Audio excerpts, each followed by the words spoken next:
વ્યાખ્યાન આપ્યા, હા આપ્યા, ચાલો પછી ભણવા બેસો. એટલે આપણને લાગે ભણવા બેસો એટલે કયો તો ખરા, બહુ સારું આપી આવ્યો.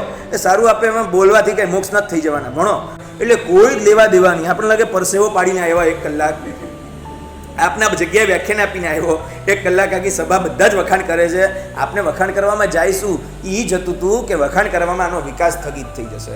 એનું સ્થગિત થઈ જાય વિકાસ, અને વિનાશ ત્યારથી પેદા. અભિમાન એ પતનની પાયલોટ કાર છે. જેને પોતાના વખાણ સાંભળવાની આમ સતત ઈચ્છા રહેતી હોય ને, શું કરે ખબર? એ કાંક ને કાંક ઊભું કરે. કોઈક સામેથી વખાણ ના કરે તો ઊભું કરે. કોઈક મને મળે તો હું કહું, વ્યાખ્યાનમાં આવેલા આપણે કઈ હોય તો કહેજો. કઈ કામ ના ના સાહેબ બહુ સરસ હતું, બસ મારે આજ સાંભળવું હતું, બહુ સરસ. એ તું બોલતો નહોતો એટલે મારે પૂછવું પડ્યું કેવું લાગ્યું, બરાબર હતું, આમ છે તેમ છે, મારે આજ સાંભળવું તું. પણ હવે તું બોલે નહીં તો હું શું કરું? તમારા ધંધામાં તમારું કેટલું 1 નંબરનું 2 નંબરનું, આ કોઈ પણ તમારા મોઢામાં આંગળા નાખે ને તોય તમે જલ્દી બોલતા નથી. એ ગુપ્ત, તમને જ ખબર હોય તમારી પાસે શું છે, કેટલું છે, ઘરમાં કેટલું છે, ઓફિસમાં કેટલું છે, ક્યાં કયું વ્યાજે ફરે છે. એ કોઈ તમને પૂછે એટલે કે તમે બધું કહી ના દો.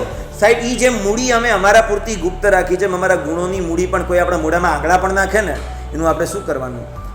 પ્રદર્શન નહીં કરવાનું. આપણે એ ગુણો આપણી પોતાની મૂડી છે, એને આપણે આપણી પાસે જ રાખીએ. ગુણોથી ભ્રષ્ટ થતા બચવું હોય તો તેને પ્રગટ ન થવા દો. ધન લંપટ વ્યક્તિ જેમ ધનને પ્રગટ ન થવા દે, એમ ગુણ લંપટ વ્યક્તિ એ પોતાના ગુણોને પ્રગટ ન જ થવા દે. કઠોર વચન કોઈક આપણને કહે અને સહન કરી લેવું સહેલું.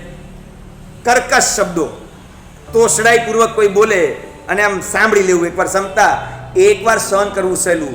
પણ મીઠા શબ્દો કોઈક આપણને બોલે અને એ વખતે ફૂલાવવું નહીં, એ બહુ જ અઘરું, એ બહુ અઘરું. એટલે હું તમને કહીશ ને, હવે આજથી બાધા લઈ લો, ખાટું કાંઈ નહીં ખાવું, એકવાર તમે એમ લઈ લેશો.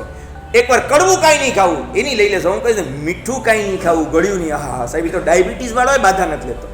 ડાયાબિટીસ વાળો કે બાધા નહીં લઉં, કંટ્રોલ રાખીશ, પણ સાવ બાધા નહીં લઉં. ક્યારેક ક્યારેક કે મન તો થઈ જાય ને. એટલે મીઠું ગળ્યું સાંભળવું, ગળ્યું ખાવું, આના ઉપર કંટ્રોલ લાવવો બહુ જ અઘરો છે. આપણે બધા પ્રયાસ કરીએ. દુનિયામાં ઘણી જાતના વ્યક્તિઓ અત્યારે બેઠા છે, સુખને જોઈને બળે એવા અને આપણા દુઃખને જોઈને રાજી થાય એવા. એ જ રીતે આપણા ગુણોને જોઈને બળે એવા અને આપણા દોષોને જોઈને રાજી થાય એવા. માટે પાત્ર વ્યક્તિ સામે પણ પ્રદર્શન કરવા જેવું નથી. અને અપાત્ર વ્યક્તિ છે જે આપણા ગુણોને જોઈને બળશે, કદાચ ખોટો ઈ બળશે. આપણા ગુણોને બીજું તો કરી નહીં શકે, પણ ખોટો બળશે. અને બળવા દ્વારા એવા કાવા દાવા કરશે કે આવતીકાલે આપણને પણ ગુણથી ભ્રષ્ટ કરવાનો પ્રયાસ કરશે. કોઈક ને કોઈક આપણને એવું નિમિત્ત આપશે.